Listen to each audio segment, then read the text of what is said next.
Okay, सो projectile motion हमारा complete हो गया। मैंने पहले भी बताया कि मोशन इन प्लेन में दो पार्ट हैं हमारे पास।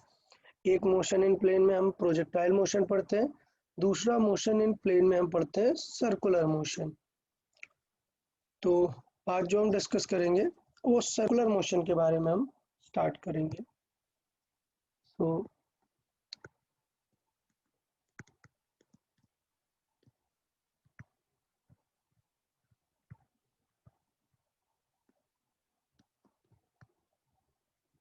ओके, सो सर्कुलर मोशन के बारे में थोड़ा ब्रीफ मैंने पहले भी कर दिया था कि एग्जैक्टली सर्कुलर मोशन कब होगा, कैसे होगा। वो चीज़ें थोड़ी ब्रीफ मैंने की थी लास्ट टाइम, बट फिर से उनको थोड़ा सा और एक डिटेल में देख लेते हैं। सर्कुलर मोशन कब होने के चांसेस होते हैं? मोशन इन प्लेन है, मतलब दो चीज़ें तो इसमें प्लेन पे एक्ट करेंगी। तो समझे, अगर मैं किसी भी कर्व्ड मोशन की बात करूं, सर्कुलर नहीं, इन एनी कर्व्ड मोशन अगर हम डिस्कस करें, इन एनी कर्व्ड मोशन मतलब पाथ जो क्या है वो कर्व्ड है, तो उसमें आपको दो चीज़ें देखने को मिलेंगी जो हमने हमारे सिलेबस में मोस्टली देखा हुआ है कि एक तो है, एक इस टाइप का कर्व बन जाता है। ये टाइप का कर्व आपको देखने को मिलता है जब वेलोसिटी कुछ इस तरीके से होती है और एक्सेलरेशन इस तरीके से होता है। ये एक्सेलरेशन है, ये वेलोसिटी है। थोड़ी देर बाद क्या हुआ, वेलोसिटी ऐसे है बट एक्सेलरेशन अभी भी ऐसे ही है। तो इस टाइप के कर्व मोशन को क्या बोलते हैं यार? ये कौन सा कर्व मोशन हो गया? प्रोजेक्टाइल। प्रोजेक्टाइल है। ये क्या है? प्रोजेक्टाइल। प्रोजेक्टाइल है। ये जो मैंने स्पेसिफिकेशन दिया ये प्रोजेक्टाइल का स्पेसिफिकेशन है। अब दूसरी कर्व मोशन जो हमारे सिलेबस में है वो है ये वाली, वापस रिटर्न होने लग गया। तो वापस टर्न होने का पर रीज़न क्या हो सकता है कि स्टार्टिंग में v इधर था, एक्सेलरेशन इधर था, लेकिन जब टर्न हुआ और लेट्स से यहाँ पर देखें तो v यहाँ पर है but acceleration is continuously perpendicular to v। तो इस तरीके से जो हम यहाँ पर डिस्कस करते हैं कि अगर हमें कुछ इस टाइप की मोशन मिल रही है कि acceleration is in a manner it is always perpendicular, तो इस टाइप की मोशन जो हो जाती है वो हमारी हो जाती है क्या? Circular motion.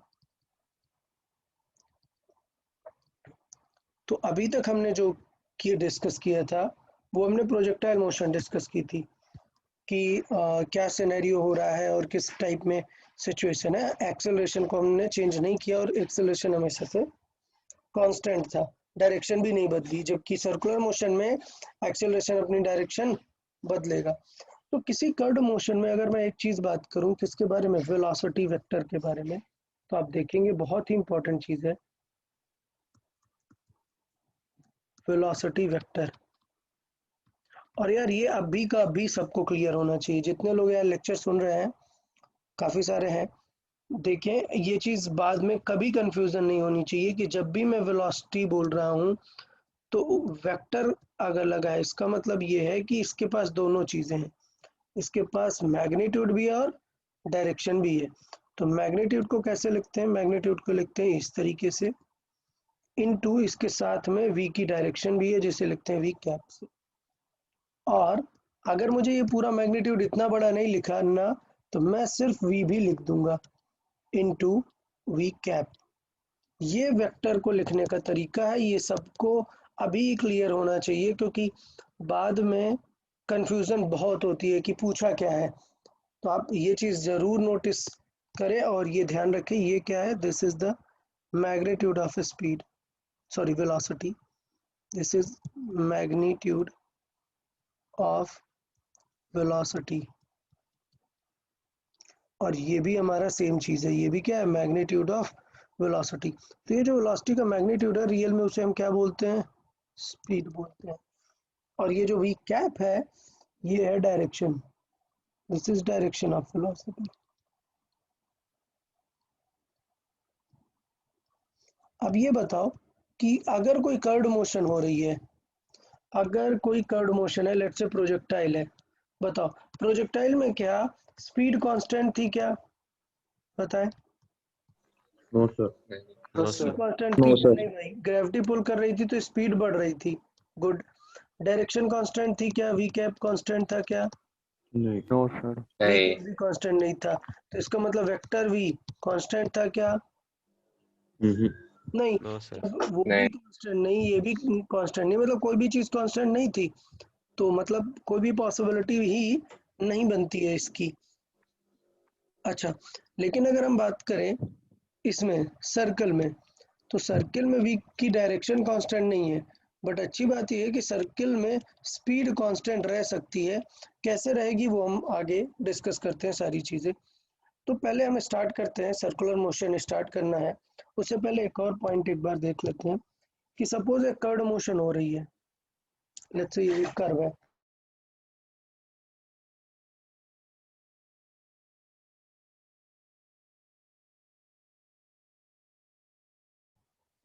तो ये लेट्स से कर्व मोशन है और ये वेलोसिटी है और ये इसका एक्सेलरेशन है, ठीक है, both are perpendicular.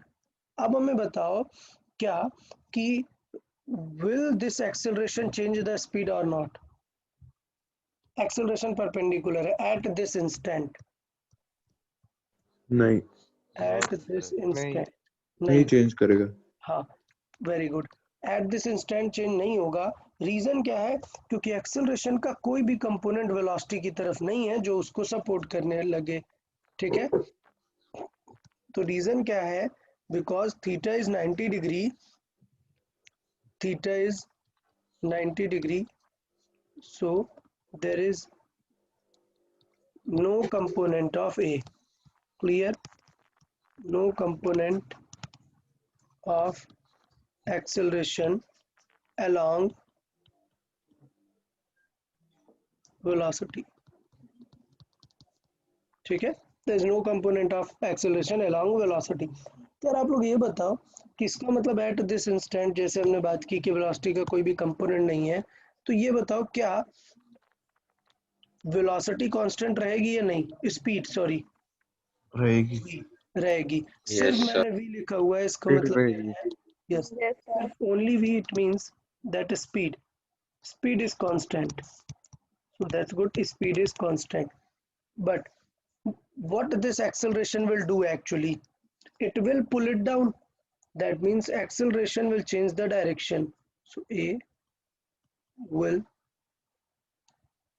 change the direction of V,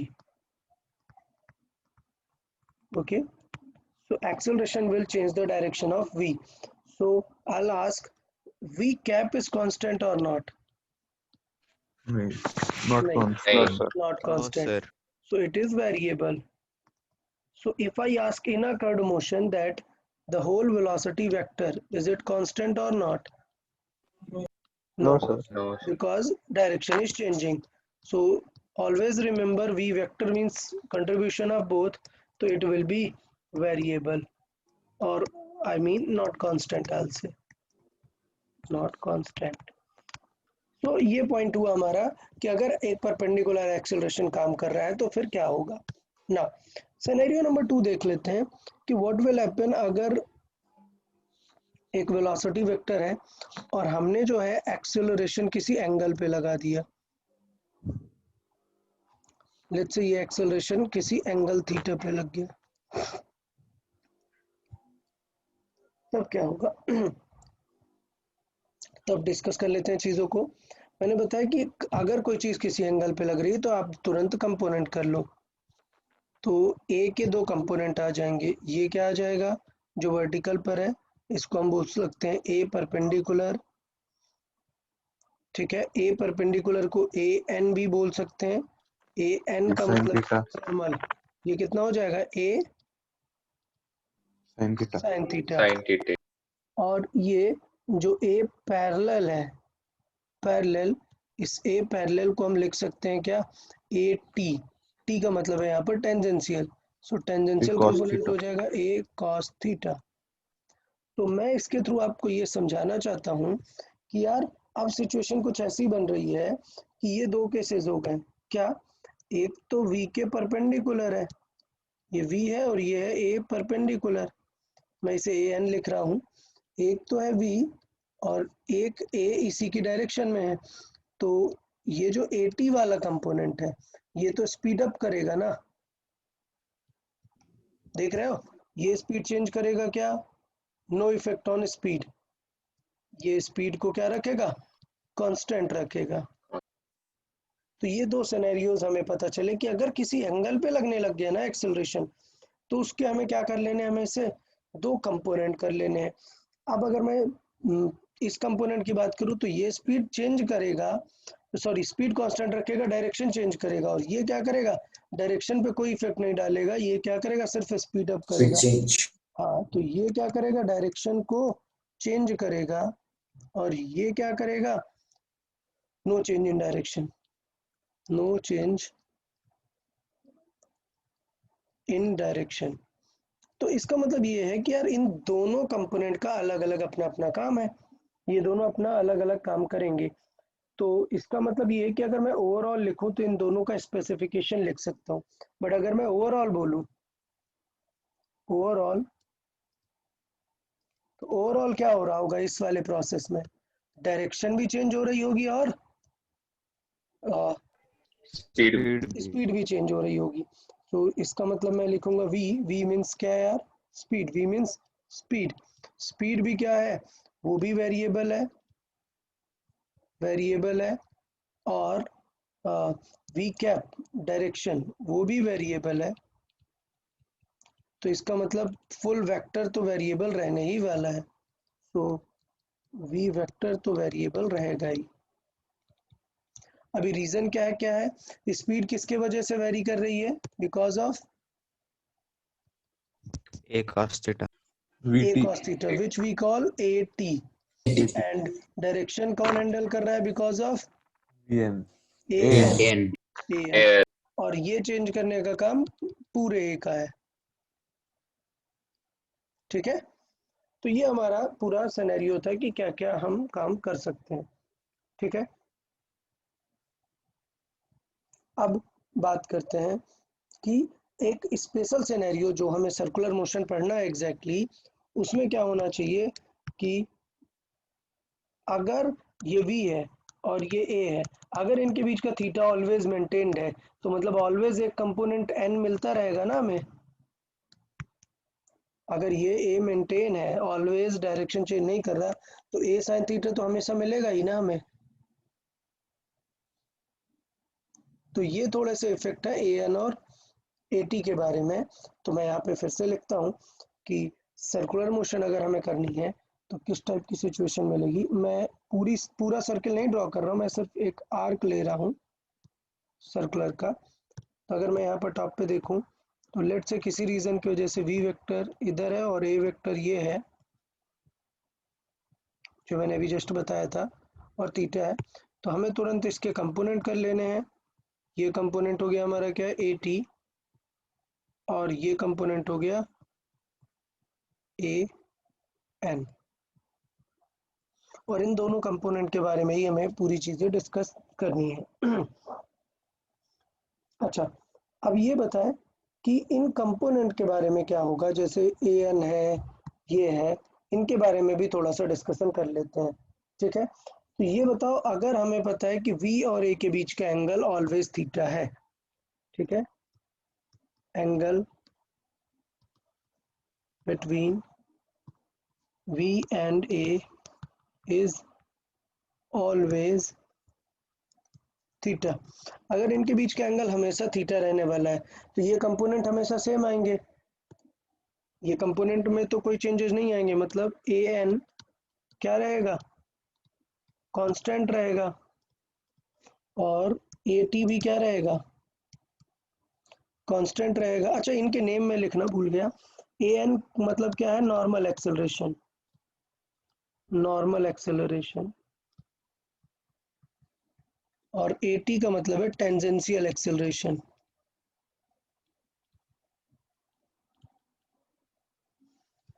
tangential मतलब क्या सर? टेंजेंशियल मतलब टेंजेंट के अलॉन्ग, टेंजेंशियल वर्ड का मीनिंग क्या है कि एक आर्क है उसके टेंजेंट के अलॉन्ग, ये टेंजेंट होता है ना, at any point, at any point this is called tangent. ये सबको पता है ना टेंजेंट क्या होता है किसी भी कर्व पे? तो ये अलोंग द टेंजेंट होता है, इसलिए इसका नेम क्या है? टेंजेंशियल है। टेंजेंशियल का नेम किस लिए हुआ? Along the tangent.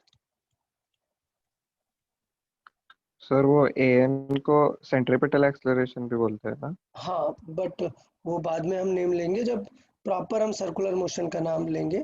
चलो अब आपने बोल दिया है तो इसको भी लिख ही लेते हैं।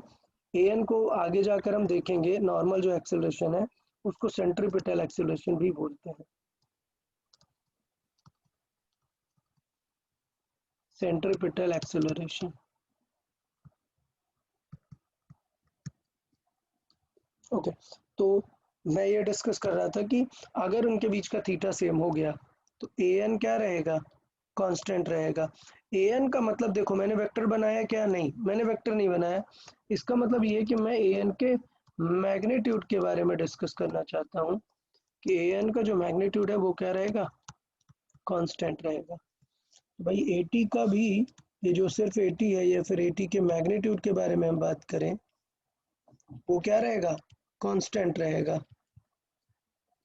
लेकिन अगर मैं डायरेक्शन की बात करूं, ए एन कैप की, बताएं डायरेक्शन क्या होगी ए एन की भी? वेरिएबल होगी ना, वेरिएबल। क्योंकि वी बदल रहा है। और ए टी कैप की भी डायरेक्शन क्या होगी? वेरिएबल होगी। दोनों की डायरेक्शन वेरिएबल होगी। तो इसका मतलब बहुत ज़्यादा चांसेस हैं कि अगर मैं पूरा ए एन वेक्टर की बात करूं तो ये क्या होगा? ऑलवेज वेरिएबल होगा।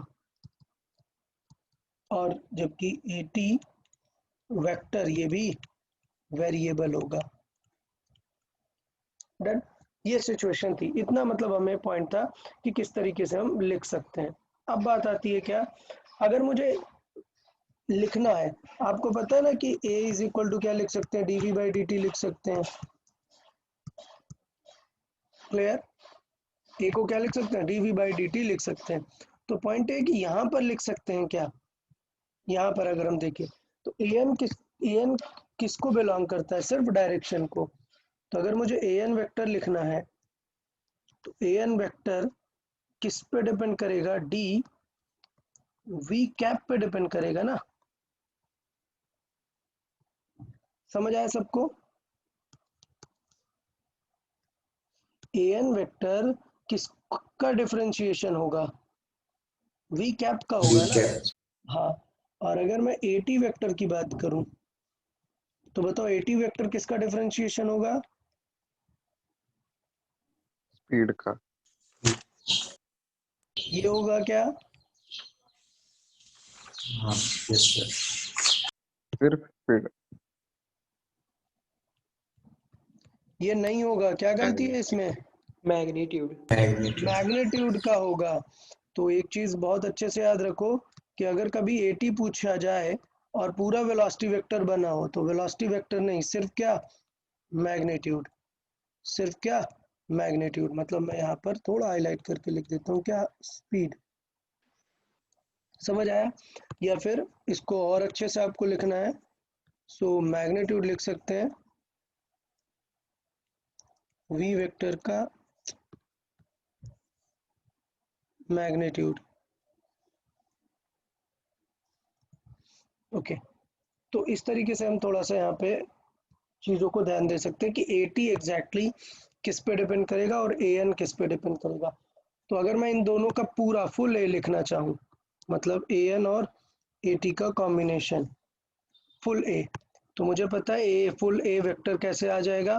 दोनों 90 डिग्री पर है ना, तो फुल ए वेक्टर कैसे आएगा? सॉरी, ए वेक्टर का magnitude, not exact A vector, A vector का मैग्नीट्यूड, या पहले लिख लेते हैं। पहले ए वेक्टर अगर लिखूंगा तो वो हो जाएगा A N normal vector plus A T tangential vector, दोनों को वेक्टर फॉर्मेट में ऐड कर दूं तो ए आ जाएगा। या फिर मैं ए के मैग्नीट्यूड की बात करूं, व्हिच मींस ए की बात करूं, तो वो क्या हो जाएगा? ए एन का स्क्वायर प्लस ए टी का स्क्वायर। डन। अच्छा, और अगर डिफरेंशियल फॉर्म में ए वेक्टर पूरा पूछूं तो ये हो जाएगा D V vector by D T. Full velocity का डिफरेंशिएशन मतलब एक्सेलरेशन पे डिपेंडेंट होगा। और यहाँ पे जो 3 पार्ट थे वो तो हमने ध्यान दिए। तो पहले बताओ ये वाला सबको समझ आया ना, ये जो सेक्शन हमने यहाँ पर डिस्कस किया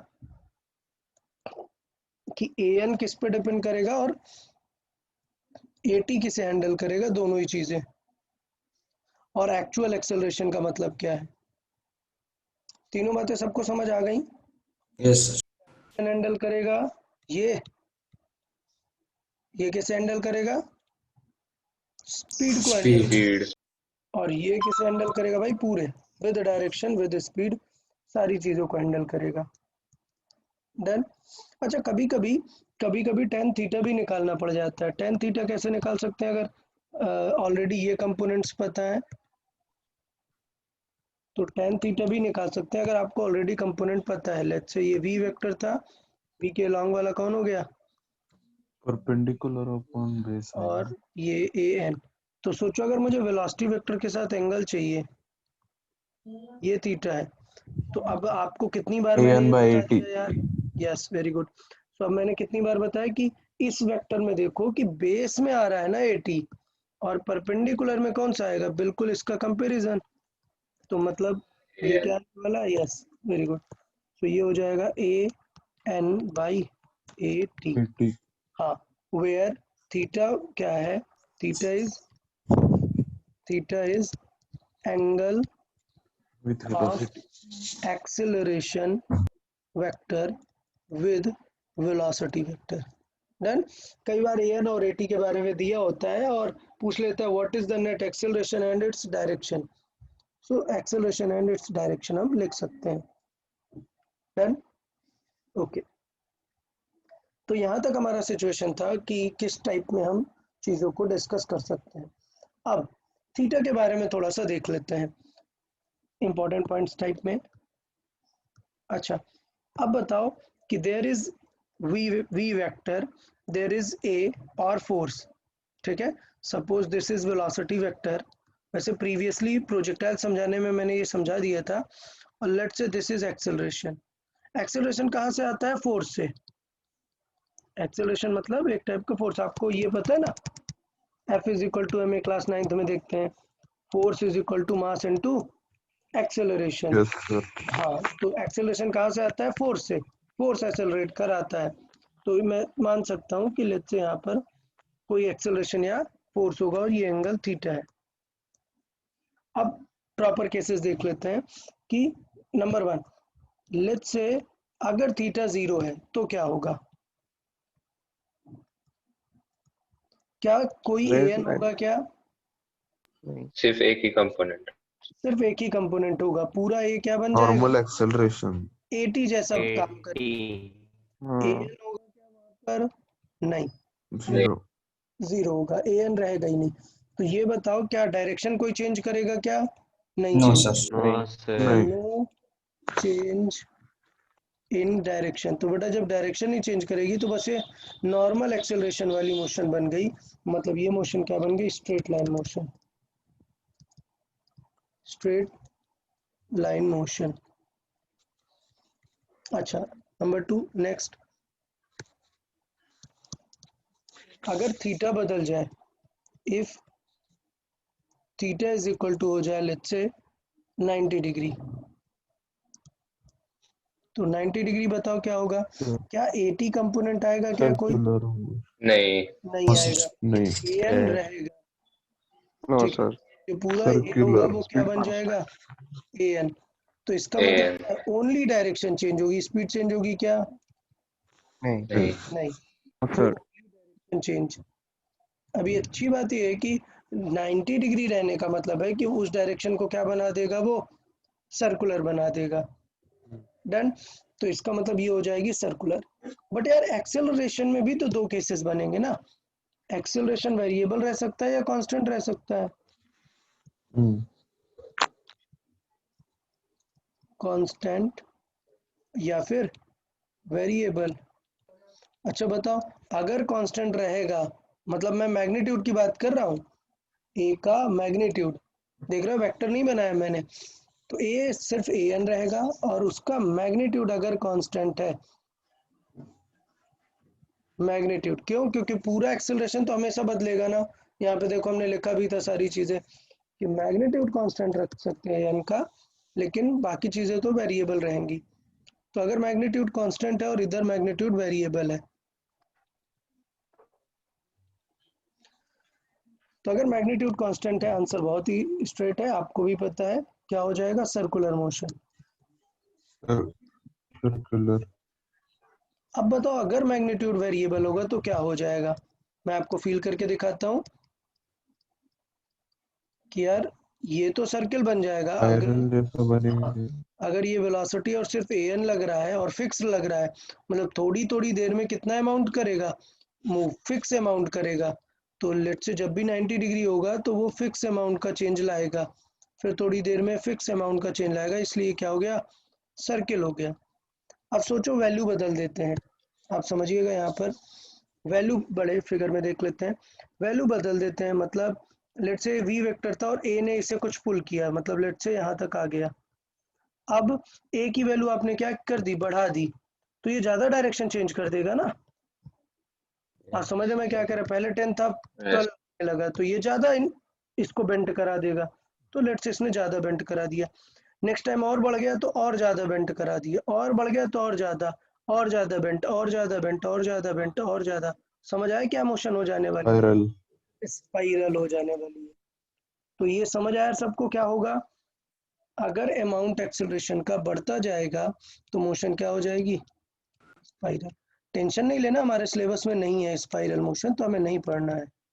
सिर्फ मैं सिचुएशन बता रहा हूँ कि कब स्पाइरल मोशन के चांसेस हैं, जब आप एक्सेलरेशन ज़्यादा यूनिफॉर्मली बढ़ाते जाएंगे तो वो बेंट करने का जो एंगल है वो और ज़्यादा बढ़ता जाएगा। समझ आया सबको। तो ए एन है वो इंक्रीज करता जाएगा, तो इसलिए स्पाइरल होता जाएगा। ठीक, और अगर ए एन डिक्रीज करेगा तो स्पाइरल कैसा होगा, फिर वो बेंट कराना कम करता जाएगा, मतलब वो बाहर जाने लग जाएगा। समझ आ गया ना दोनों सिचुएशन सबको। सिलेबस में नहीं है इसलिए मैं कुछ ज़्यादा डिटेल पे नहीं जा रहा हूँ। डन सबको।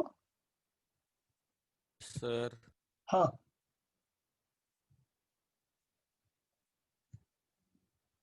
क्या भाई, with due respect sir, that's it. बाकी आप देख लो सर क्या करना है। चलो कोई बात नहीं यार, थर्ड देख लेते हैं। सो सेकंड थीटा हमने देख लिया कि 90 डिग्री है, तो क्या सिचुएशन होगी। थर्ड सिनेरियो देखते हैं, इफ अच्छा थीटा 0 या फिर 180 होता, यहाँ पर हम 0 और 180 दोनों चीजें देख लेते हैं। If theta is equal to 0 और 180 डिग्री, दोनों में लगभग बातें वही होंगी, क्योंकि कंपोनेंट कुछ भी नॉर्मल वाला आएगा नहीं। अब बाकी सारे केसेस में देख लें, तो इफ थीटा जो है ग्रेटर देन 0 है और लेस देन 180 डिग्री है, एंड अच्छी बात होनी चाहिए कि थीटा 90 नहीं है, तीन चीजें होनी चाहिए। ठीक है, थीटा 0 से बड़ा, 180 से कम और 90 डिग्री नहीं है। क्लियर। तो किस टाइप की मोशन होगी, तो फिर वो किसी भी टाइप की हो सकती है, क्योंकि अगर 90 डिग्री नहीं है और एंगल फिक्स नहीं है तो फिर वो किसी भी टाइप की हो सकती है। तो इसका मतलब इसमें दो केसेस होंगे, दोनों ही कंपोनेंट अवेलेबल है। तो मैं डायरेक्टली बात करता हूँ सीधा कि इसका मतलब ये जो एक्सेलरेशन है, अगर ए जो मैग्नीट्यूड इसका है ए, सॉरी थीटा, अगर थीटा कांस्टेंट है तो कंपोनेंट भी क्या आएंगे, कांस्टेंट आएंगे। तो इसका मतलब ये मोशन कैसी हो जाएगी, सर्कुलर मोशन। Circular. हाँ, और सोचो थीटा बार बार बदल रहा है, तो इसका मतलब क्या होगा, Spiral. स्पाइरल नहीं, कोई सी भी कर्व मोशन हो सकती है भाई, जरूरी नहीं है, प्रोजेक्टाइल भी तो हो सकती है। ठीक है, एक्सेलरेशन बदल रहा है, देखो एंगल बदल गया ना। मैंने ए के बारे में कुछ नहीं कहा, मैंने सिर्फ अभी किसके बारे में बात की है, एंगल के बारे में बात की है, अमाउंट के बारे में कोई बात नहीं की है। स्पाइरल कब होगा? जब एक्सेलरेशन का अमाउंट बदलेगा। तो मैं यहाँ पर लिखूंगा any curved motion, any curved motion. Clear? ये कुछ भी हो सकता है, प्रोजेक्टाइल भी हो सकती है, स्पाइरल भी हो सकती है, डिपेंड करेगा एक्सेलरेशन पे। अगर ए की वैल्यू कांस्टेंट है तो प्रोजेक्टाइल कर जाएगा, और ए भी चेंज हो रहा है तो क्या हो जाएगा? स्पाइरल हो जाएगा। तो यहाँ तक सबको डिस्कशन समझ में आया? Yes sir. अच्छा, तो इसका मतलब ये हुआ कि यार ये जो सर्कुलर मोशन है इसको हम दो कैटेगरी में डिवाइड करने वाले हैं। तो अगर मैं बात करूं कि हमें सिलेबस में किस टाइप की सर्कुलर पढ़नी है, तो दो टाइप की पढ़नी है। सर्कुलर मोशन दो टाइप की पढ़नी है। ऑफ कोर्स जैसे हम नॉर्मल मोशन दो टाइप की पढ़ते हैं, एक होती है कांस्टेंट एक्सेलरेटेड और एक थी वेरिएबल वाली। तो सेम चीज यहाँ पे होती है, एक होती है uniform circular motion, uniform circular motion, non uniform. Non uniform. और ये जो यूनिफॉर्म सर्कुलर मोशन है, ये टर्म बहुत ही आता है, बहुत बार बार आपको लिखा जाएगा यूसीएम यूसीएम। यूसीएम वर्ड आपको बहुत सुनने में मिलेगा। यूसीएम का मतलब क्या है? जैसे किसी ने सुना है एसएचएम, यूनिफॉर्म एसएचएम वर्ड सुना है किसी ने? Simple harmonic motion. Simple harmonic motion. Physics में एसएचएम वर्ड बहुत यूज होता है। सिमिलरली यूसीएम बहुत यूज होता है। यूसीएम का मतलब रहता है uniform circular Circular motion. motion. Okay, अभी हम सेकंड तो आप जान ही गए, ये हो जाएगी नॉन यूनिफॉर्म। अच्छा, तो यूनिफॉर्म का मतलब आप जानते हैं कि स्पीड अगर कांस्टेंट है तो उससे हम टर्म यूज करते हैं यूनिफॉर्म और नॉन यूनिफॉर्म। तो यूनिफॉर्म का मतलब पर्पस क्या है कि यूनिफॉर्म मतलब स्पीड क्या रहेगी? कांस्टेंट रहेगी। स्पीड, स्पीड मतलब मैं फिर से बोल रहा हूँ, स्पीड मतलब वेलोसिटी वेक्टर का मैग्नीट्यूड और सिंपल वी, ये क्या रहेगा? कांस्टेंट रहेगा। नॉन यूनिफॉर्म में क्या रहेगा? ये वेरिएबल रहेगा। वेरी तो मैं सिर्फ स्पीड लिख रहा हूँ, आप समझ जाए स्पीड मतलब दोनों चीजें हैं, ये वेरिएबल है, इसीलिए उसे हम बोल रहे हैं नॉन यूनिफॉर्म। तो इसका मतलब है यार अगर इसमें स्पीड कांस्टेंट है तो एटी की वैल्यू क्या है इसमें? यूनिफॉर्म सर्कुलर मोशन में एटी की वैल्यू 0. 0. क्योंकि एटी है DV by dt, change in speed, और चेंज इन स्पीड तो हो ही नहीं रहा, तो एटी क्या रहेगा? 0। लेकिन अगर हम इसकी बात करें तो एटी जीरो नहीं रहेगा। क्लियर? क्यों? क्योंकि स्पीड बदल रही है ना। डन? अच्छा, एटी की बात हो गई तो एन की भी बात कर लेते हैं। यार अगर सर्कुलर मोशन है तो एन को तो रहना ही पड़ेगा ना वहां पर, क्योंकि वो तो डायरेक्शन चेंज कर रहा है। तो N is not constant, sorry N vector मैं यहाँ पे पूरा बना देता हूँ। N vector is not constant, sorry N is not zero. पहले ये समझेंगे कि एन जीरो नहीं होना चाहिए, और फिर बात करेंगे वेक्टर के बारे में कि एन का जो अमाउंट है, एन का जो अमाउंट है वो कांस्टेंट होना चाहिए या नहीं? बताओ। अगर एन का अमाउंट वेरिएबल हो गया तो किस टाइप की मोशन होने लग जाएगी? Spiral spiral. जाएगी। अब अगर मैं एन पूरे वेक्टर की बात करूं तो पूरा एन वेक्टर कभी भी कांस्टेंट रह सकता है क्या? नहीं। नहीं, नो वेरिएबल। डायरेक्ट। हाँ, वेरिएबल। क्यों? Because of direction, because direction, direction continuously change होती रहेगी। अच्छा ये बताएं, तो इस केस में v और a के बीच का एंगल क्या रहेगा?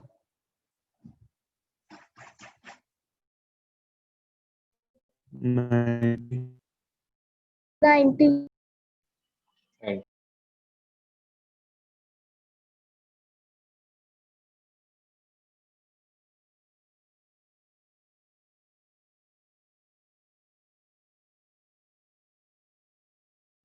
So that theta, this theta will always be 90 degree.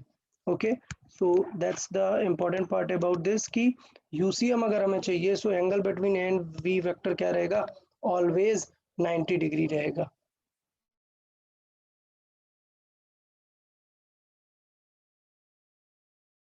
Okay, अभी हम नॉन यूनिफॉर्म के बारे में बात करें तो 80 तो ज़ीरो नहीं हुआ। अब एन के बारे में क्या बात करेंगे? तो यार एन भी ज़ीरो नहीं होगा, एन भी रहेगा क्योंकि डायरेक्शन तो चेंज करनी ही है। ठीक, अब कांस्टेंट रहेगा या वेरिएबल रहेगा वो डिपेंड करेगा। ठीक है, कुछ भी हो सकता है, कांस्टेंट वेरिएबल कुछ भी हो सकता है, तो हम उस पर डिस्कशन नहीं करेंगे।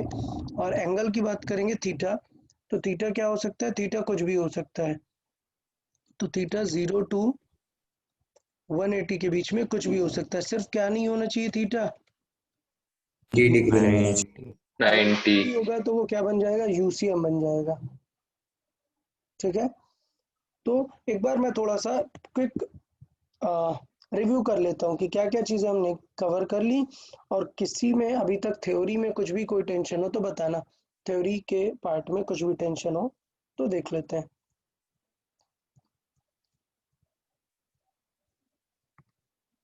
ओके, तो यार देखो मैं सब रिव्यू करता हूँ, मैंने क्या क्या बताया। मैंने सबसे पहले बताया कि प्रोजेक्टाइल मोशन कब हो सकती है और सर्कुलर मोशन कब हो सकती है। प्रोजेक्टाइल में ए कभी भी अपनी डायरेक्शन नहीं बदलता है और वी बदलता रहता है अपनी डायरेक्शन, जबकि सर्कुलर में क्या होता है? ए भी अपनी डायरेक्शन बदलता रहता है। तो ये पहला सबसे मेन पॉइंट था। उसके बाद मैंने टर्म यूज किया यार, वेलोसिटी वेक्टर।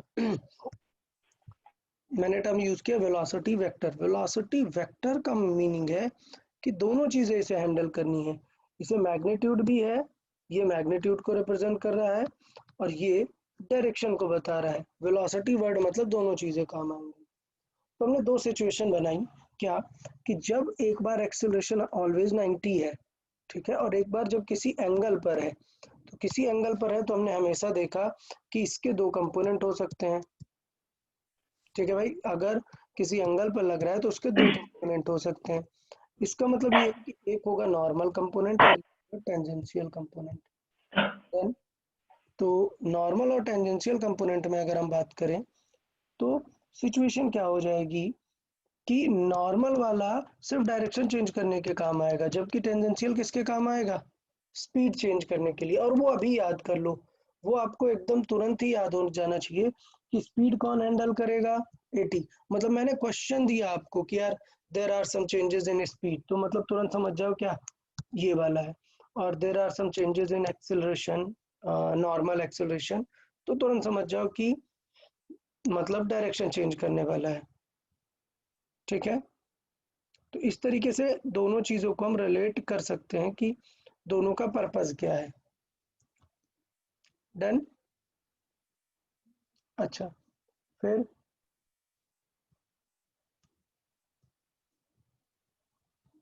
हमने बताया कि एक सर्कुलर मोशन में एग्जैक्टली क्या क्या सिचुएशन हो सकते हैं।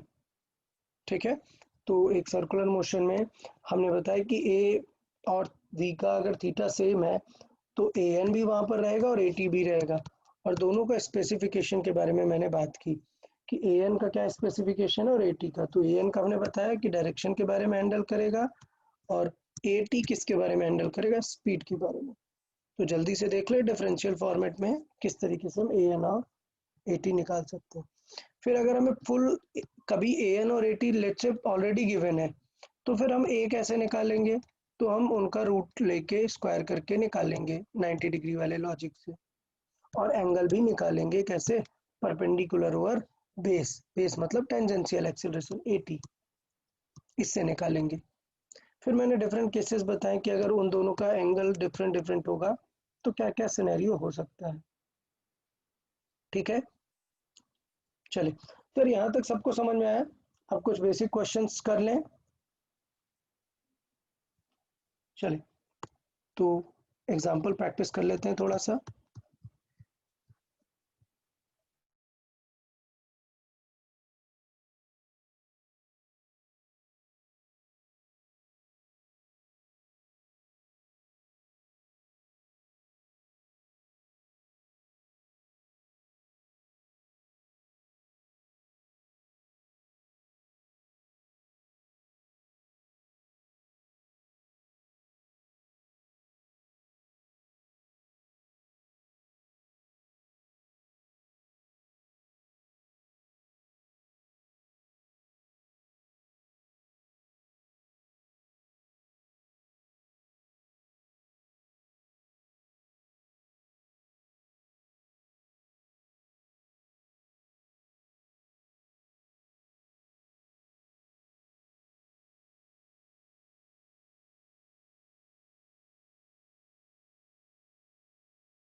ओके, सो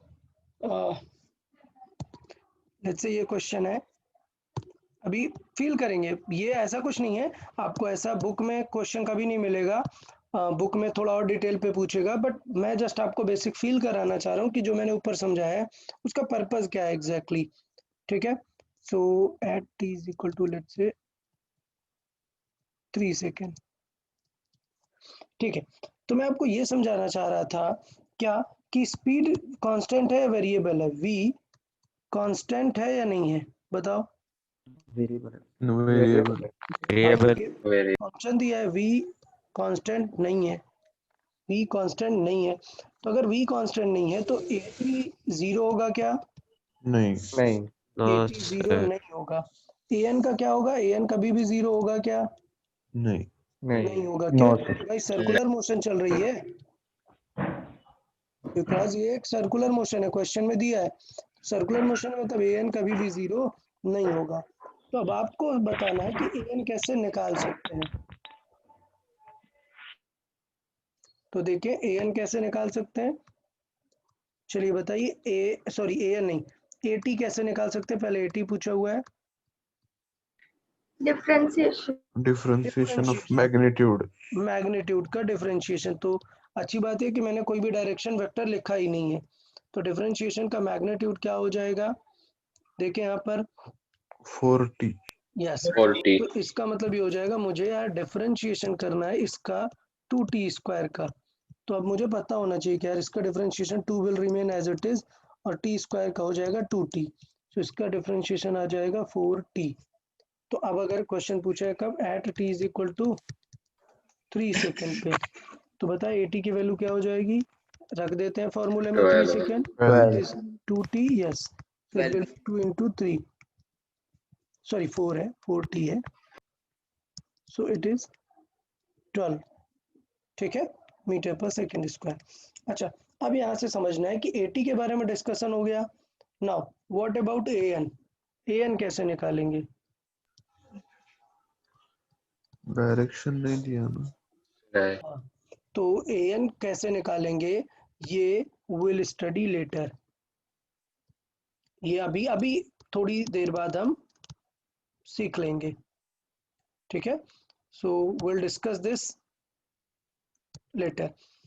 तो इसका मतलब अगर आपसे ए पूछता फुल ए, तो फुल ए कैसे निकालते, root of A N square plus plus 80 square 80 80 square. Square तो अभी क्या है, मैं सिर्फ 80 को आपको समझाना चाह रहा था कि 80 का पर्पस क्या है, एन का भी आगे हम बता देंगे, एन को आपको बिल्कुल डरना नहीं है, मैं भी अभी लिखाऊंगा नहीं, एन का फॉर्मूला फिक्स होता है v²/r, ठीक है, तो आर दिया है यहाँ पर और ये v² दिया है, तो इसलिए हम यहाँ पर चीजें लिख सकते हैं। तो ऐसा करता हूँ, क्यों टेंशन हो, यहीं पे ही कर लेते हैं इस चीज को, मैं यहाँ पर ही ऐड कर देता हूँ कि लेट्स से सर्कुलर मोशन है, यूसीएम है या नॉन यूसीएम है, उस पर अगर हमें ए एन निकालना है तो ए एन के लिए फिक्स होता है फॉर्मूला, मैं अभी लिख देता हूँ तो बेटर रहेगा, है ना, इसको अभी ही एडजस्ट कर देते हैं यहाँ पर। तो फॉर्मूला फॉर ए एन क्या है, ए एन, और इसे ए सी भी बोलते हैं, सेंट्रीपिटल एक्सेलरेशन, आगे मैं प्रूव करूंगा इसे कि क्यों ये आंसर आता है, बट अभी के लिए ये फॉर्मूला याद कर लेंगे, ये क्या हो जाएगा v²/r, क्लियर रहेगा सबको ये फॉर्मूला, v मतलब क्या है यहाँ पर स्पीड है और r मतलब रेडियस, रेडियस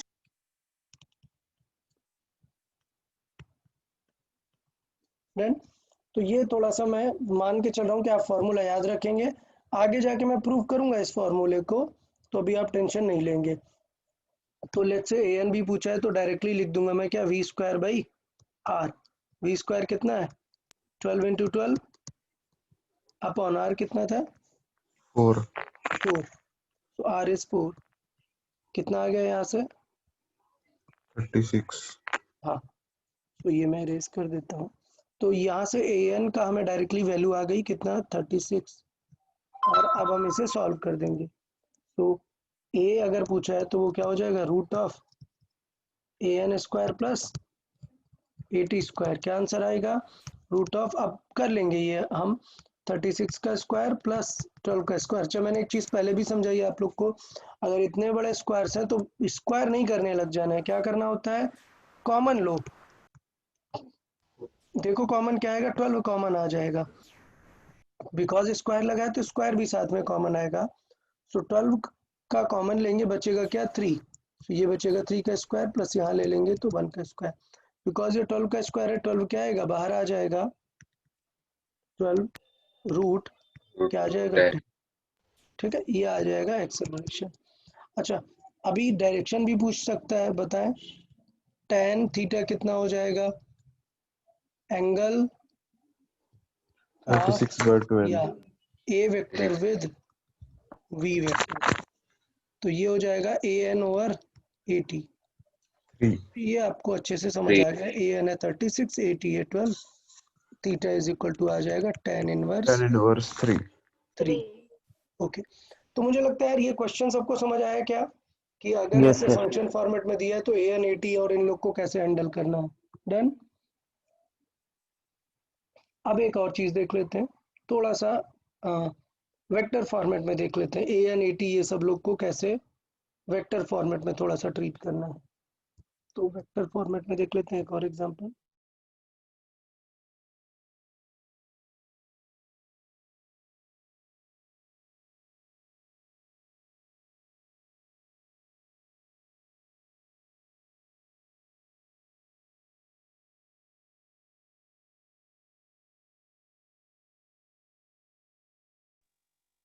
सर ऊपर वाले क्वेश्चन में हाँ वो 12 जो आया वो 80 आया ना, हाँ, तो फिर वो an निकालते समय हमें v² की जगह 12 क्यों यूज किया? नहीं, एट दैट इंस्टेंट हमें चाहिए। Okay okay okay okay, sorry, my mistake यार, ये V12 नहीं है, V12 नहीं है ना, ये हमने 80 रख दिया है बाय मिस्टेक। V हमें निकालना पड़ेगा, 2t स्क्वायर से निकालेंगे, तो ये थोड़ा सा यार इरेज करना पड़ेगा, चीज़ें गलत हो गई क्या। V की 80 वैल्यू कितनी है, 18 आता है। 2t स्क्वायर है, ठीक है, ये है, और t कितना है, एट 3 सेकेंड है, सो एट 3 सेकेंड अगर हम डिस्कस करें तो it will be 2 into 3 square. तो यार बाकी लोगों ने किसी ने बोला क्यों नहीं, जिसने 18 सॉल्व किया कि यार 18 आ गया, फिर भी किसी ने बोला नहीं, ऐसे नहीं चलेगा यार, कि मैंने कुछ भी लिख दिया और आपने हाँ ठीक है सर, सर लिख तो रहे हैं। अच्छा, अच्छी बात यह कि मैं मतलब हैंडराइटिंग का तो पता नहीं, बट नोट्स काफ़ी नीट एंड क्लीन रख रहा हूँ, तो आप लोग डायरेक्टली मेरा नोट्स ही फॉलो कर सकते हैं। मतलब आपने देखा होगा कितने पार्टिसिपेंट्स हैं, ओके 70+ पार्टिसिपेंट्स हैं, गुड। तो मैं सबको यार एक चीज़ बताना चाहूँगा कि जो सेल्फ नोट्स बनाते हो, केमिस्ट्री में बोला होगा, मैथ में बोला होगा, क्या बनाओ यार, सेल्फ नोट्स बनाओ, ठीक।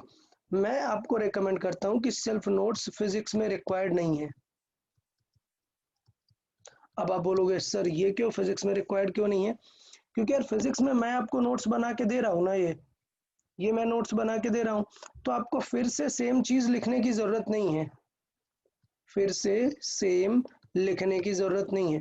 उसके जगह पे आप क्या कर सकते हो, उसके जगह पे क्या कर सकते हो, नोट्स ओपन करके ये रीड कर सकते हो ना, ये सब कुछ जो मैंने लिखा है, आपने लेक्चर अटेंड किया, इवनिंग में आप यही चीज़, ये जो लिखा है, इसको आप फिर से एक बार स्टडी कर सकते हो।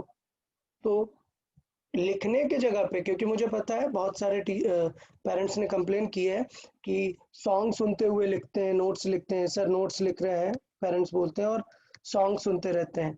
यार ऐसा नहीं करो, बिल्कुल भी रिक्वायर्ड नहीं है कि आप सॉन्ग सुनते हुए नोट्स कंप्लीट करो।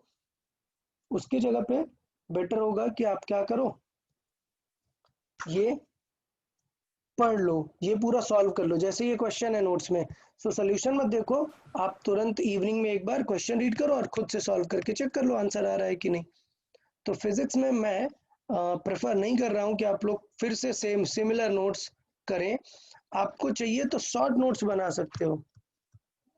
आप देखिए शॉर्ट नोट्स क्या है यार, शॉर्ट नोट्स में थोड़ा थोड़ा लिख लिया कि यार an का एग्जैक्ट फार्मूला क्या है, v²/r, at मतलब क्या है, स्पीड का डिफरेंशिएशन, लाइकवाइज थोड़ा सा शॉर्ट में लिखना चाहो तो लिख सकते हो, अदरवाइज आई रिकमेंड कि फिजिक्स में आप क्वेश्चन सॉल्व करो बस, नोट्स पढ़ो और क्वेश्चन सॉल्व करो। सॉन्ग सुनते हुए नोट्स मत बनाओ, बिल्कुल गलत है। तो ये थोड़ा सा अपन इसे जल्दी से कर लेते हैं। सो 18 इंटू 18 है यहाँ पर, नीचे कितना है 4 है, सो 2 2 कैंसिल होगा, 9 9 क्या आ जाएगा 81। तो यार अभी ये सॉल्विंग तो काफ़ी कॉम्प्लेक्स हो रहा है, तो अभी हम इसे यहीं पर छोड़ देंगे। 81 का स्क्वायर है, यहीं पर लीव करते हैं, आप अपना देख लेंगे। यहाँ पर क्या होगा 81 डिवाइडेड बाई 12, सो ये हो जाएगा 27 डिवाइडेड बाई 4। डन, ठीक है। तो इस तरीके से पार्ट था कि वी टी स्क्वायर, ये थोड़ा सा यहाँ पे ध्यान देना है, 80 नहीं रख लेना, हमने बाई मिस्टेक 80 रख दिया था, जबकि वो वी रखना है। चलिए नेक्स्ट क्वेश्चन अप्रोच करें।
ओके, तो यार मुझे एक चीज़ बोल लेने दो, सब लोगों को मैं ये समझाता हूँ कि मैं जो एग्जाम्पल पिक करता हूँ they are not just example. सब समझे यार, मैं जो एग्जाम्पल पिक करता हूँ they are not just simple example कि आपने 2 इंटू 3 किया और आंसर 6 आ गया, सीख लिया। नहीं, बुक में आपको ऐसे क्वेश्चन मिलेंगे, क्योंकि बुक में आपको बहुत सारे क्वेश्चन सिखाना है।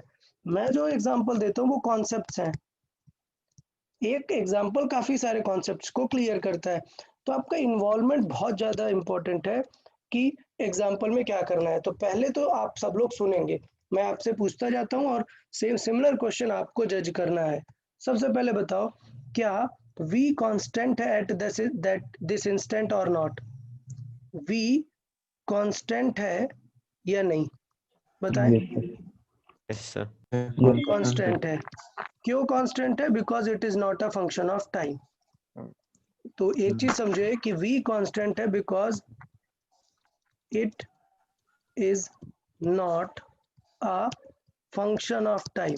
सो वेक्टर के चक्कर में ये मत समझ जाना कि जो है कांस्टेंट नहीं है, because it is not a function of time, इसलिए ये v कांस्टेंट है। क्यों? क्योंकि v is equal to 2t I cap ऐसे नहीं दिया, समझ आ रहा है ना?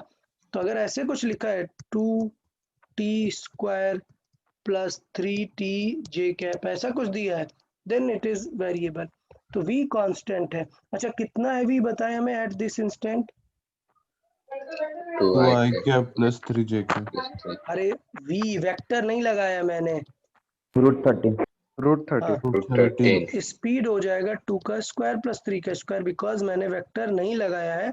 तो आपको समझना है कि मैंने स्पीड पूछा हुआ है, इट इज रूट 13। डन, यहाँ तक किसी को कोई डाउट? क्या कि v कांस्टेंट है। डन। अब बात करते a वेक्टर की।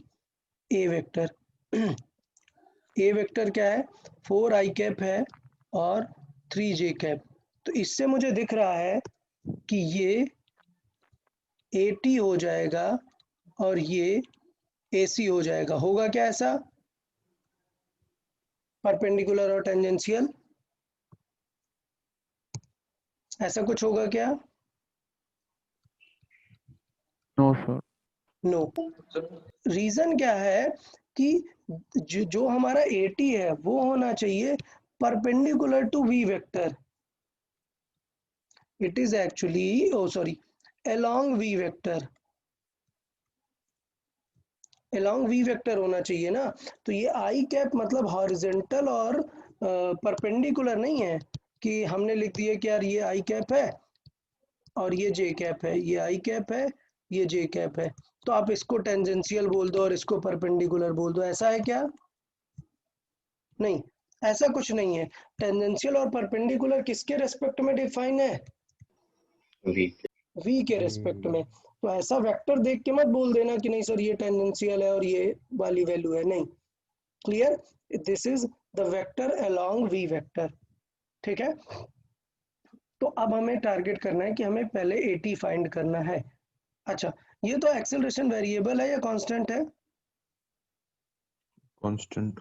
कांस्टेंट है. T वगैरह नहीं दिया एक्सेलरेशन में, तो एक्सेलरेशन तो कांस्टेंट है. ठीक. अब मैं थोड़ा सा यहाँ पर फिगर में देख लेता हूँ, एक फिगर के थ्रू देख लेते हैं. ऑल्दो फिगर बनाने की जरूरत नहीं है, बट फिर भी फिगर के थ्रू फील पहले आ जाएगा.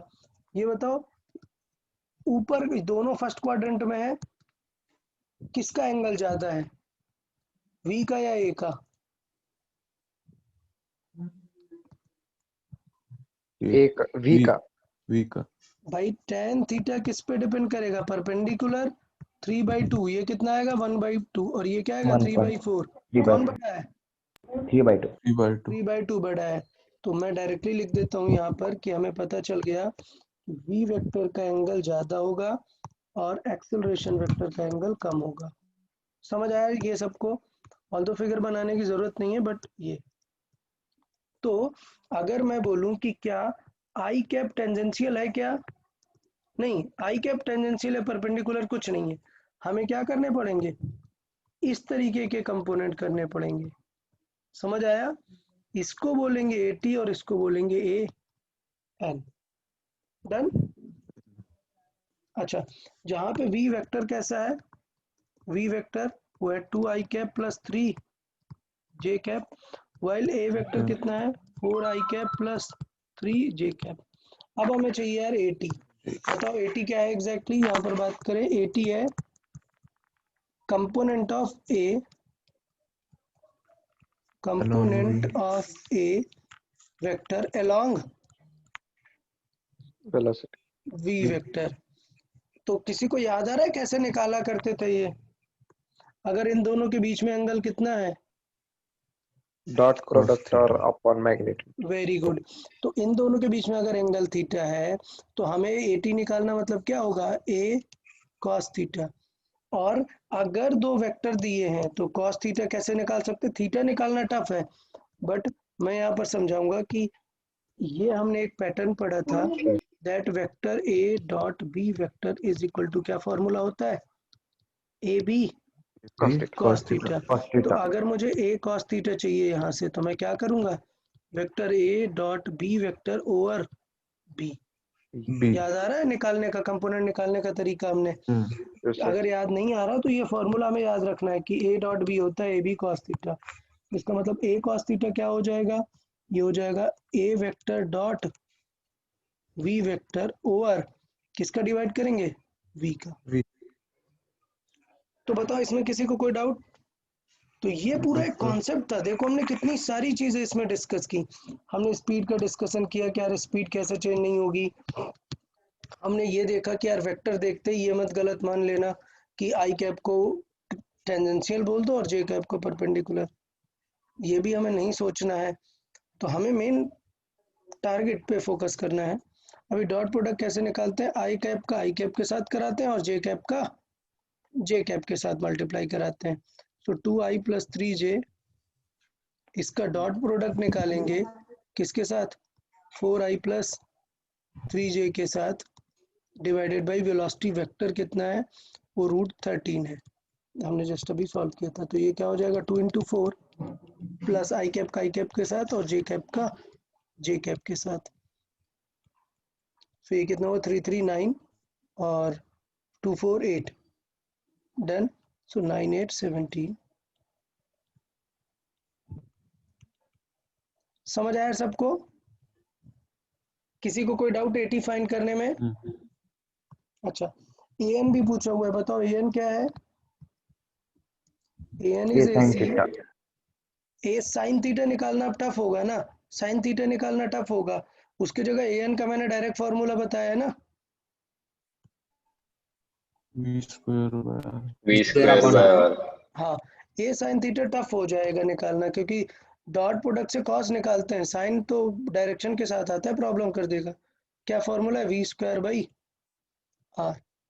ठीक। अच्छा, हमें आर पता है क्या? बाय नहीं, नॉट। आर नहीं पता, तब तो और गड़बड़ हो गई ना। यूज कर पाएंगे क्या वी स्क्वायर बाई आर? नहीं। नहीं, तो कोई और तरीका बताइए, कोई और तरीका जहाँ पे ए एन हम निकाल वो सकते हैं। मैग्नीट्यूड का। Very good, very good, magnitude का। तो इसका मतलब ये है कि अगर मैं इस ए का मैग्नीट्यूड लिखना चाहूँ, किसका? ए वेक्टर का मैग्नीट्यूड लिखेंगे। ए, वो क्या आ जाएगा? Root of 4 square plus 3 square, क्या आएगा? 25 फाइव। 5 फाइव। 5। तो इसका मतलब ये होगा कि हम ए एन यूज करने से पहले ये जरूर लिख सकते हैं कि ए वेक्टर का square is exactly A N का स्क्वायर प्लस ए 80 का ई स्क्वायर। का स्क्वायर, या फिर रूट वाला ही याद रख लो आप। ये होगा, तो इसका मतलब ये क्या हो जाएगा? 5 का square is equal to A N कितना आया था? 17 बाई रूट 13 का स्क्वायर प्लस 80 का स्क्वायर। डन। अब यहाँ से 80 स्क्वायर आएगा। अभी सॉल्व नहीं करना क्योंकि वैल्यूज थोड़ी रैंडम ले ली है मैंने, इसलिए आपको थोड़ा सा अलग आ रहा है। आपको सिर्फ पैटर्न पे फोकस करना है। तो ये हो जाएगा 5 का स्क्वायर सर सर 80 का माइनस, स्क्वायर 17 रूट 13 है ना? हाँ, 17 by root 13। Sir A N हमें नहीं 80 पता ना। सब्स्टिट्यूट करना है, 80 सब्स्टिट्यूट किया। ओके ओके, हाँ सॉरी सॉरी, ए एन नहीं पता है, 80 सब्सटीट्यूट करना है। या तो ये सिचुएशन है कि 80 ये गिवन है, ए एन फाइंड करना है। ए एन, तो ए एन की वैल्यू फिर हम यहाँ से देख सकते हैं। अभी वैल्यू थोड़ी कॉम्प्लेक्स है तो टेंशन नहीं लेना है। तो अभी यहाँ पे आर की वैल्यू अगर हम देखें तो आर इज इक्वल टू क्या आ जाने वाला है? V square by A N. Done.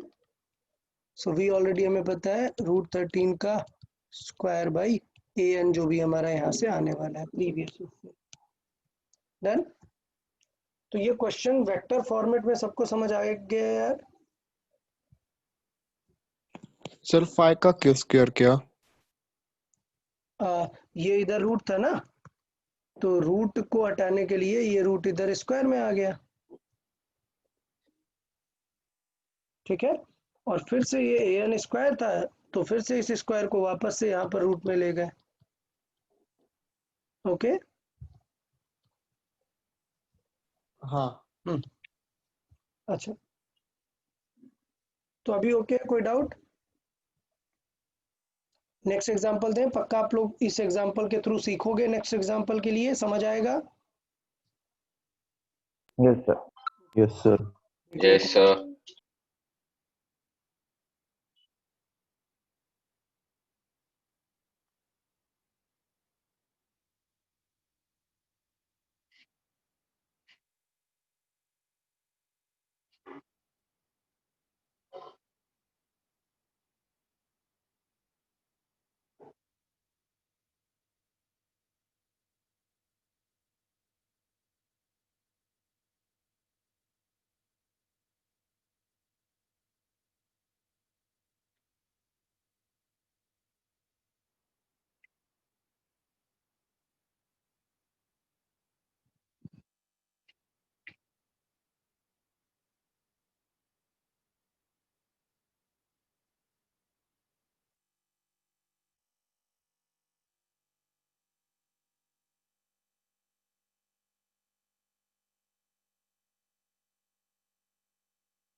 Okay, तो प्रीवियस क्वेश्चन से सीखना है यार। बताओ एक्सेलरेशन कहाँ पर है। अगर पहले मैं इसके कंपोनेंट कर लूँ, ये कंपोनेंट आपको पता ही है, ये कंपोनेंट पता है, प्रोजेक्टाइल है यूज करनी है इसमें।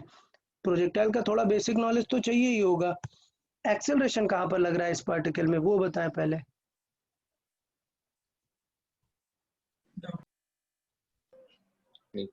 नीचे।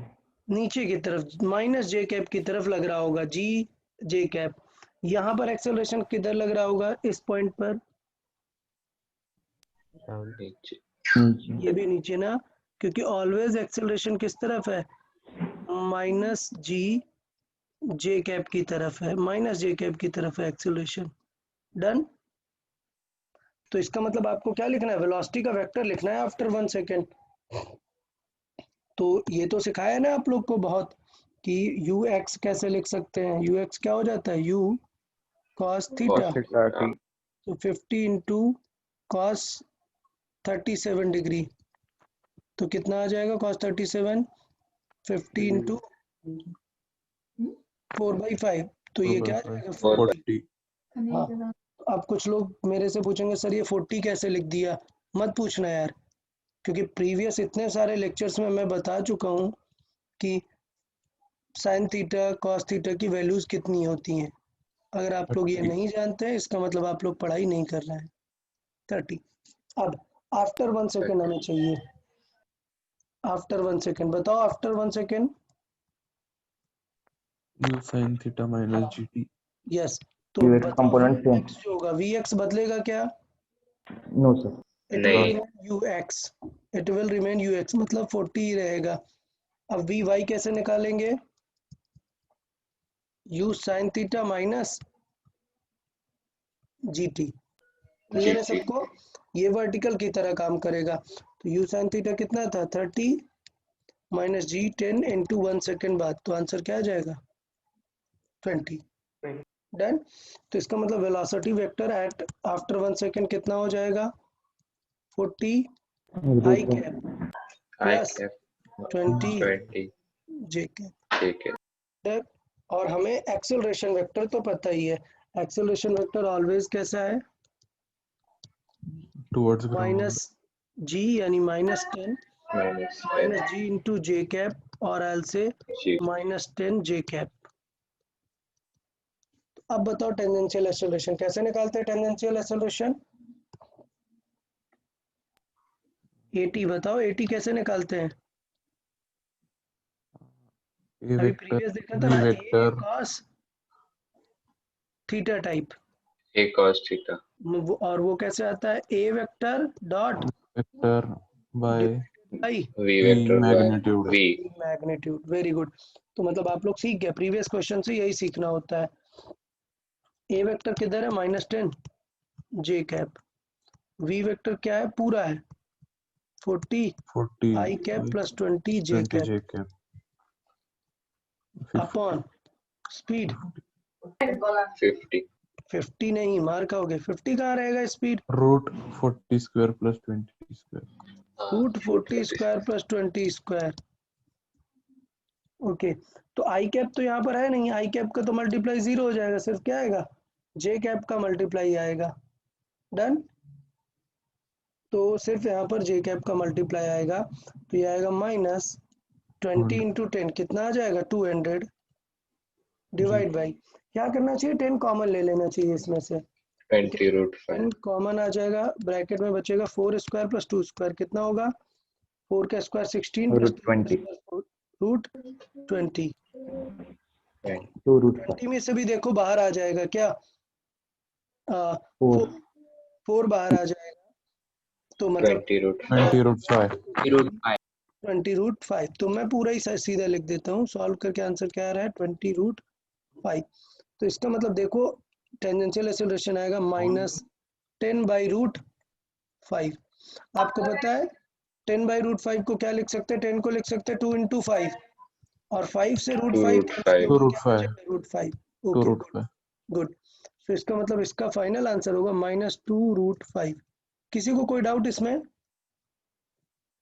अब देखो एक चीज यार, ये माइनस आई है, इसका मतलब क्या है यार,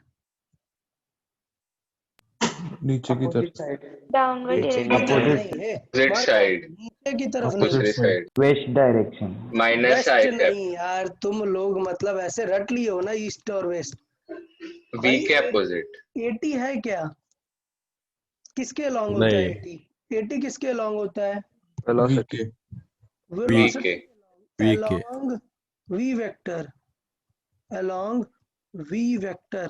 तो इसका मतलब ये होता है कि अगर ये नेगेटिव आ गया है तो आई जे ईस्ट वेस्ट ये सब नहीं है, एट दैट इंस्टेंट वीके 80 अपोजिट। अपोजिट है। 80 कैप 80 समझ आया? 80 क्या है? अपोजिट डायरेक्शन में सिर्फ ये आ रहा है। सो इस नेगेटिव का मतलब है opposite to V vector.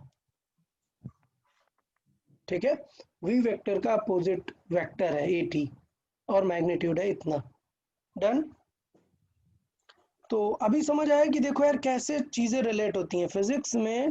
Previous chapter का थोड़ा नॉलेज तो होना चाहिए, कुछ क्वेश्चन के थ्रू हमें प्रीवियस के बारे में तो फिर पूछा ही जाता है चीजों को।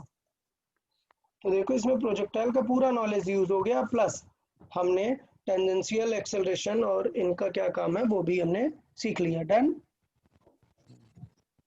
Yes sir okay good. पक्का किसी Yes, को sir. कोई डाउट तो नहीं ना इसमें?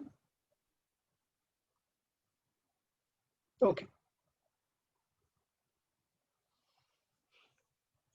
तो यहाँ तक हमारा एक बेसिक था कि यार एक्सेलरेशन टेंजेंशियल और ये सब लोग कैसे काम करते हैं। अब आते हैं अपने नेक्स्ट सेगमेंट में कि काइनेमेटिक्स में याद है आपने चीजें पढ़ी होंगी क्या? क्या क्या पढ़ा है काइनेमेटिक्स में? U V A T S, याद है? These are called linear parameters. Yes. ठीक है, लीनियर पैरामीटर्स। तो अब हम यहाँ पर जो देखेंगे वो नेक्स्ट पॉइंट है हमारा लीनियर वेरिएबल्स बोल सकते हैं इनको, बोलेंगे हम angular variables. So angular variables, angular variables मतलब पर्पस क्या है मैं आपको बताता हूँ कि लीनियर वेरिएबल्स जैसे हम देखें, लीनियर वेरिएबल्स, लीनियर वेरिएबल्स में याद है आर मतलब क्या होता है? आर मतलब डिस्प्लेसमेंट, रेडियस नहीं है, लीनियर वेरिएबल में रेडियस कहाँ है? आर का मतलब कोई याद दिलाओ, आर मतलब क्या होता है? Resultant position. Position. Very good. R का मतलब है पोजीशन। तुम लोग यार बिल्कुल सब भूल जाते हो। आर मतलब पोजीशन, एस मतलब स्पीड। Displacement, displacement. डिस्प्लेसमेंट ठीक है। यू मतलब initial speed, initial initial. Velocity. हाँ, so final. Initial, final, yes, velocity. Displacement, और ये हो गई final velocity, final velocity. Okay next initial final, फिर उसके बाद होगा ए क्या है? एक्सेलरेशन। एक्सेलरेशन। फिर उसके बाद एक और था टी तो पता ही होगा भाई, टी टाइम। टाइम है। टाइम। हाँ। अच्छा, तो उस तरीके से जैसे ये लीनियर वेरिएबल होते थे, इन्हीं के भाई लोग हैं मतलब एंगुलर वेरिएबल जिन्हें हम बोलते हैं एंगुलर वेरिएबल। अभी हम डिटेल में पढ़ेंगे तो टेंशन नहीं लेना, मैं सिर्फ अभी आपको नाम एक्सप्लेन करना चाह रहा हूँ। एंगुलर वेरिएबल में एक आता है थीटा। थीटा का मतलब क्या हो जाएगा? एंगल। एंगल नहीं, एंगल। एंगल नहीं, एंगल नहीं बोलेंगे, ये हो जाएगी एंगुलर पोजीशन। क्या हो जाएगी? Angular angular position. पोजीशन। मतलब कोई चीज यहाँ पर है तो आप आर वेक्टर से बोल देते हो कि ये लोकेशन इसकी है 2,3 पे। डन। तो अभी क्या बोला करेंगे कि यार इसकी लोकेशन कितने पे? 30 डिग्री पे है। समझ आया? अच्छा, एस मतलब क्या है? हमारा डिस्प्लेसमेंट। क्लियर? तो यस। हाँ, डिस्प्लेसमेंट की अगर बात करेंगे तो यहाँ पर जो डेल्टा थीटा है, एंगुलर पोजीशन थीटा बताता है, बट जो डेल्टा थीटा है मतलब चेंज इन एंगल, वो रियल में किसे रिप्रेजेंट करता है? डिस्प्लेसमेंट को। डिस्प्लेसमेंट। क्लियर? तो आपको ये चीज तो पता होगा ना कि डिस्प्लेसमेंट और आर सेम बातें ही हैं। S is equal two is nothing but R2 minus R1, यही तो होता है ना। तो Yes, दोनों बिल्कुल सिमिलर ही हैं। सो डेल्टा थीटा क्या है हमारा? Angular displacement.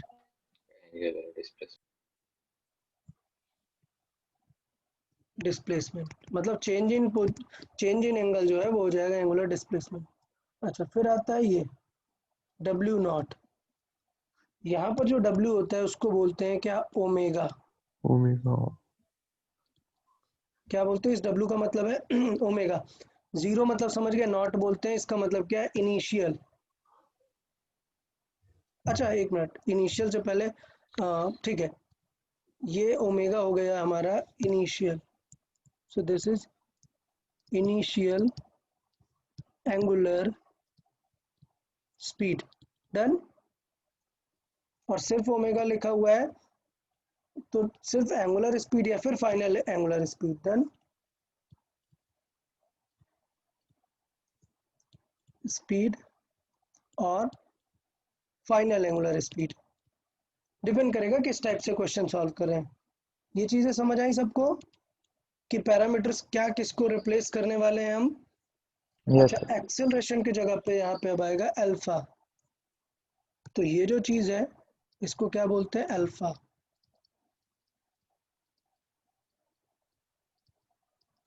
ओके, अल्फा मतलब क्या बन जाएगा अब?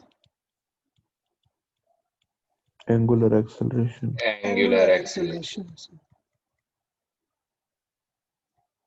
और टाइम तो टाइम ही रहेगा यार, टी को तो कोई टेंशन नहीं है, ठीक है। टी मतलब टाइम है। तो अभी समझ आया कि हम कौन कौन से लेटर नए नए यूज करने वाले हैं। सबको समझ आया एंगुलर वेरिएबल मतलब किस तरीके से अब हम नए लेटर्स यूज करने वाले हैं? Okay, yes sir. चले तो शुरू कर लेते हैं यार, पढ़ना स्टार्ट करते हैं। सबसे पहले number 1, angular position. Angular position, और एंगुलर पोजीशन का मतलब है हमारा थीटा। देखें है क्या एग्जैक्टली एंगुलर पोजीशन का पर्पस क्या है कि सपोज एक सर्कल है और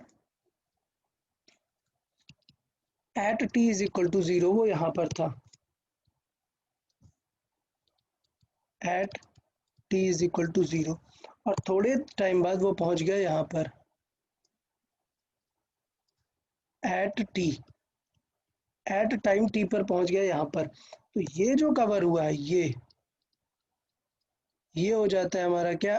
एंगल थीटा। समझ आया यार सबको कि एंगुलर पोजीशन मतलब ये है कि उसका एंगल थीटा हो जाए। डन। तो ये बताओ किसी को पता है एंगल इज इक्वल टू कैसे निकाल लेते हैं? अगर मैंने लेंथ कवर की है कुछ, ये इस लेंथ को क्या बोलते हैं? आर्क। आर्क। आर्क। लेंथ। तो ये लेंथ हो जाती है आर्क, और ये वाली जो लेंथ है इसे क्या बोलते हैं? रेडियस।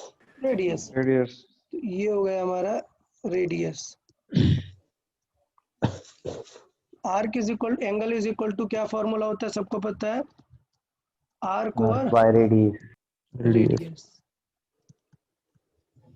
तो इसका मतलब टेंशन नहीं लेना, थीटा इज इक्वल टू क्या लिख सकते हैं? आर्क को मैं एल जैसा कंसिडर कर रहा हूँ, एल ओवर आर, या आर की लिख देते हैं, आर की लिखा रहने देते हैं। तो कभी भी कोई आर्क, आर्क मतलब क्या? लीनियर लेंथ है, ठीक है, वो क्या हो जाता है? R into theta. डन। तो एक चीज आपको ये बिल्कुल एकदम दिमाग में बैठानी है, क्या? Angular parameter, sorry linear parameter, linear parameter ये क्या है? लीनियर पैरामीटर है। ये हमने कैसे फाइंड किया? रेडियस इनटू क्या करके? Angular parameter. डन। तो चलो अब मैं आपसे ही पूछता हूँ, बिना कुछ सॉल्व किए पूछता हूँ। बताओ वी और ओमेगा में क्या रिलेशन होगा? V is equals to R omega. सबको समझ आ गया क्या? लीनियर इज इक्वल टू हाँ। Radius into angular. डन। हम्म, बेसिक है भाई, दिख रहा है ना यहाँ से फॉर्मूले से। क्लियर? अच्छा, वापस आते हैं। एंगल का यूनिट क्या होगा? एंगल का radian. Degree. Radian. Radian use करेंगे। जब भी अकेले एंगल होता है तो डिग्री में नहीं लिखेंगे। Unit, radian. हाँ, यूनिट ऑफ एंगुलर पोजीशन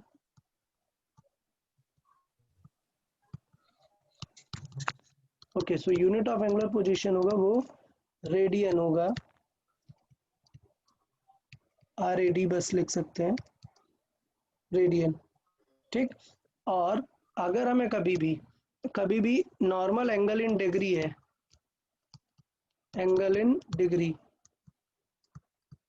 अगर उसमें हमने किसका मल्टीप्लाई करा दिया? पाई बाय 180 का, 5/180। तो वो किस में कन्वर्ट हो जाएगा? रेडियन में। कोई डाउट किसी को? No sir. Okay, good. दूसरा एक यूनिट और भी होता है, दूसरा एक और फेमस होता है, क्या? साइकिल।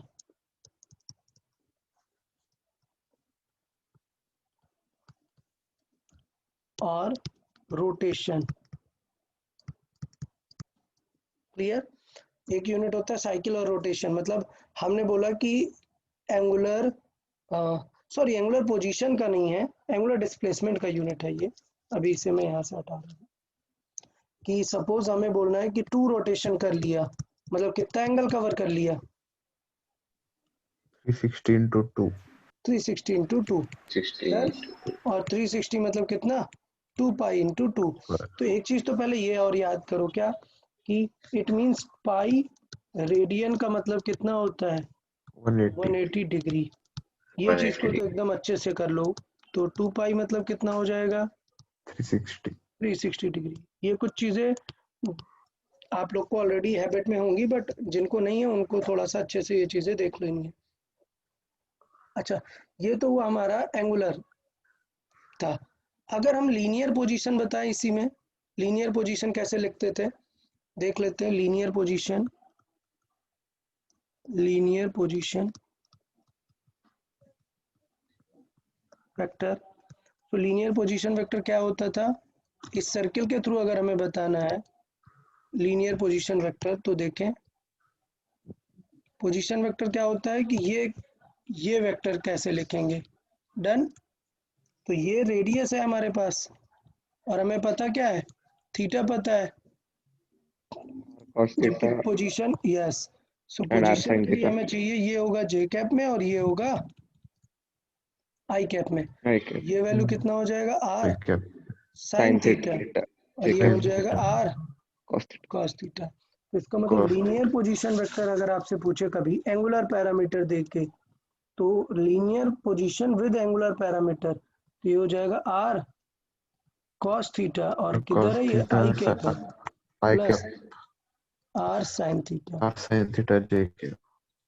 ये थोड़ा सा आप लोग को याद रखना है कि अगर एंगुलर पैरामीटर दे दिया और आपसे क्या पूछे? लीनियर पोजीशन वेक्टर पूछे, पोजीशन वेक्टर, तो हम इस तरीके से लिख सकते हैं।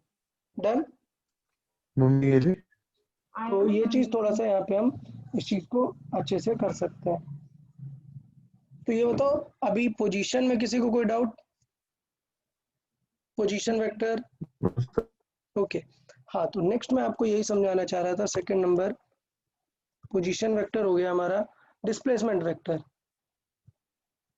तो एंगुलर पोजीशन के बाद हमारा है एंगुलर डिस्प्लेसमेंट। एंगुलर डिस्प्लेसमेंट, ठीक है। सो एंगुलर डिस्प्लेसमेंट जिसे हम बोल सकते हैं क्या? Delta theta.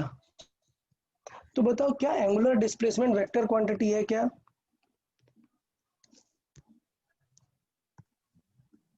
नहीं। नहीं। एंगुलर डिस्प्लेसमेंट जो होगा वो हो जाएगा थीटा डेल्टा थीटा, मतलब क्या होगा डेल्टा थीटा मतलब क्या, theta 2 minus theta theta final minus one theta initial. Initial. तो इसका मतलब डेल्टा थीटा जो होगा वो होगा थीटा 2 माइनस थीटा 1। डन, इसकी कोई टेंशन नहीं। तो यहाँ से हमें ये चीज पता चलती है कि it is a scalar quantity, scalar quantity. अब आप लोग को कंफ्यूज हो रहा होगा, अरे सर डिस्प्लेसमेंट तो वेक्टर होता है, वो डिस्प्लेसमेंट वेक्टर होता है, लेकिन एंगुलर डिस्प्लेसमेंट क्या होता है, एक स्केलर क्वांटिटी है। लेकिन एक और काम की बात है, अगर मैं बोलूं small angular displacement, small angular displacement is vector quantity, ठीक है। और स्मॉल एंगुलर डिस्प्लेसमेंट से हमारा मतलब क्या है, डी थीटा। क्लियर। सो ये जो स्मॉल एंगुलर डिस्प्लेसमेंट है डी थीटा, ये एक वेक्टर क्वांटिटी है। तो डी थीटा मतलब क्या, दोनों को मैं यहाँ पे एक्सप्लेन करता हूँ एक फिगर के थ्रू, समझें। ये फिगर है, और स्मॉल एंगुलर डिस्प्लेसमेंट मतलब पहले था यहाँ पर, ये है इनिशियल, और लेट्स से ये है फाइनल। आपको मान के चलना है कि अगर ये स्मॉल है, अगर ये स्मॉल है डी थीटा है, क्लियर। तो इसको कैसा कंसिडर करेंगे, वेक्टर कंसिडर करेंगे। डी थीटा अगर हमने लिखा है और वो बहुत ही स्मॉल है, तो उसे हम क्या कंसिडर करेंगे, वेक्टर कंसिडर करेंगे। लेकिन अगर ऐसा सिंपल लिखा हुआ है, क्या ये है थीटा 1, ये है थीटा 1 यहाँ पर, और ये है थीटा 2, ये है थीटा 2। तो ये जो गैप है ये एग्जैक्टली क्या हो जाएगा, this is displacement delta theta. समझ आया। तो डेल्टा थीटा को हम वेक्टर नहीं बोलते हैं, लेकिन स्मॉल एंगुलर डिस्प्लेसमेंट जो होता है डी थीटा, उसको वेक्टर हम बोल सकते हैं। डन। तो ये हो गया हमारा इनिशियल पोजीशन, ये हो गई हमारी फाइनल पोजीशन। इनिशियल मतलब 1, फाइनल मतलब 2। तो ये जो कवर होगा इसको बोलेंगे हम अपना डिस्प्लेसमेंट। समझ आया सबको। एंगुलर डिस्प्लेसमेंट में कोई डाउट किसी को, थीटा फाइनल थीटा इनिशियल। अच्छा, अभी एक चीज और, एक यूनिट मैंने इसकी बात बताई थी, तो इसका यूनिट क्या हो सकता है, साइकिल। हाँ, तो इसका यूनिट हो सकता है ऑफ कोर्स रेडियन हो सकता है, और एक नई चीज बताई थी साइकिल और रोटेशन, साइकिल और रोटेशन भी हो सकता है। सो यहाँ पर मैं लिखूंगा 1 साइकिल मतलब कितना, 2 पाई रेडियन। डन। या फिर 1 रोटेशन की बात करूं, 1 रोटेशन मतलब 2 पाई रेडियन। तो ये दो चीजें हैं कि जो यूनिट है इसका, वो हमें थोड़ा सा ध्यान देना है कि कुछ नए टर्म यूज होंगे, इतना साइकिल्स कंप्लीट किया, इस टाइप पे भी डिस्प्लेसमेंट को हमें लिखेगा, एंगुलर डिस्प्लेसमेंट को। अच्छा, लीनियर डिस्प्लेसमेंट की बात करें इन टर्म्स ऑफ एंगुलर जब पूछे कभी, सो लीनियर डिस्प्लेसमेंट, तो वो हमें ऑलरेडी पता है कि आर वेक्टर पूछ रहा है, मतलब क्या होगा, R2 minus R1 vector. Done. और R2 R1 कैसे लिख सकते हैं, R1 कैसे लिख सकते हैं, R cos theta 1 I cap plus R sin theta 1 J cap. समझ आया। R2 कैसे निकाल सकते हैं, same R cos theta 2 I cap plus R sin theta 2 J cap. Done. सबको समझ आया कैसे लीनियर पोजीशन और ये सब निकाल सकते हैं। तो आज हमने दो चीजें डिस्कस की हैं, आज के लिए इतना काफी है। नेक्स्ट लेक्चर में हम बाकी सारे पैरामीटर्स, ये जो सारे पैरामीटर्स यहाँ देख रहे हो, वो सारी चीजें हम डिस्कस करेंगे। तो अभी हमने आज थीटा और डेल्टा थीटा की बात की, बाकी सारे हम नेक्स्ट लेक्चर में देखेंगे। तो अभी कोई बुक में से सॉल्विंग नहीं करना है, आज का टास्क है सिर्फ ये नोट्स रिवाइज कर लो, that's enough. Okay, so minimum 3 lectures के बाद आप क्वेश्चन सॉल्विंग स्टार्ट कर पाओगे। Done? Okay okay okay then, bye bye everyone. Bye bye sir, thank you so much.